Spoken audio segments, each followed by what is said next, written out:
A grid is basically a bunch of lines, transformers, and other electrical devices that helps bringing the power from the generators to the consumers, because at the end, that is where we need it. We need to power up homes, hospitals, or other industries.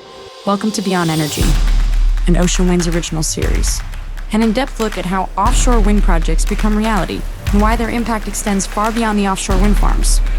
Beyond Energy explores the full journey, the decisions made, the challenges overcome, and the people and places shaping each step.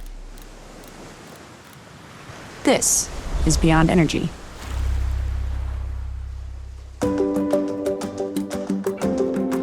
In offshore, usually the grid is one of the last things, and it's the backbone, of course, for the project, but it is one of the last things that it's been done. In the wind farm, the wind is blowing, is capturing the energy that is contained just on the wind. It is transforming into electricity. Just on each single turbine, it is transmitted via interarray cables that they are going to the substation.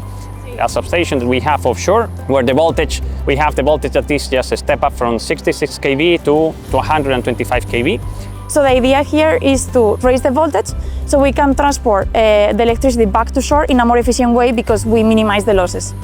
And then there are some big undersea cables that takes all that power from the ocean back to shore. And then it is just coming via two export cables. They are coming just in here where we are standing to a onshore substation, and it is connected to the mainland grid. Subsea cables carry electricity from offshore wind farms across the seabed and towards shore. Depending on the seabed conditions, they may be buried for protection or carefully laid and shielded on the surface. It's a complex operation designed to withstand anchors, fishing activity, and harsh marine environments. Without them, clean offshore energy simply can't reach land. For this wind farm, the cables have been installed around 1 year ago. We are standing just on top of them, that it was just an open trench being done in here in the beach, and you can be just seeing that there is nothing just left. So it is well reinstated, and it was just 1 year ago. So at the end, what we want is just that the cables are not moving. The cable has to be just well buried, so the cable is well stabilized, is well protected just for the long term, because this project has to last for at least just 25, 30 years. Yeah, it has to be properly done just at once. I think what people don't realize is that the ocean is a unique environment. And then we have really large turbines, some of them even larger than the Eiffel Tower, and they are located in the middle of the ocean with distances sometimes over 100 kilometers. And we need to collect all that power and bring it back to shore, and then make it completely stable and reliable for consumers.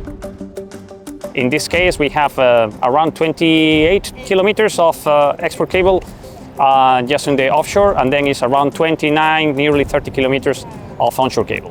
Here it was quite a complicated process in this specific project because it is a very rocky seabed, and therefore we had to do a jetting, so just to cut basically just part of the rock, so to be able to bury the cable, and in some other cases either just to put rock backs on top, just to be able to stabilize so the cable is not moving.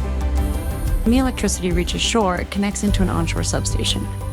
From there, it's handed over to the transmission system operator, or TSO, who integrates it into the national grid. That's how offshore wind becomes the power that flows to homes and businesses every day. So the TSO is the company that operates a certain transmission grid.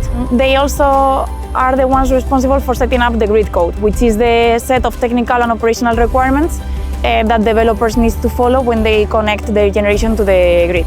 The electrical regulations that we have to follow in the project are as complicated as many others.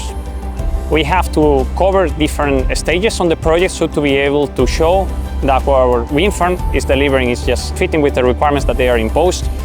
From the early phases, having the different studies, the simulation that we have to do, and then at the end of the day, and it's what we have to do, is just to show directly just how they are delivering in real time.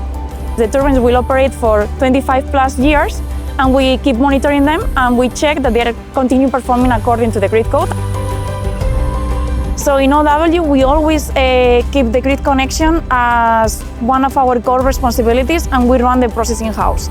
Then, of course, when we arrive to a new country, we sometimes need to partner with local companies to get a deeper understanding of the grid code requirements or the specific needs of that country.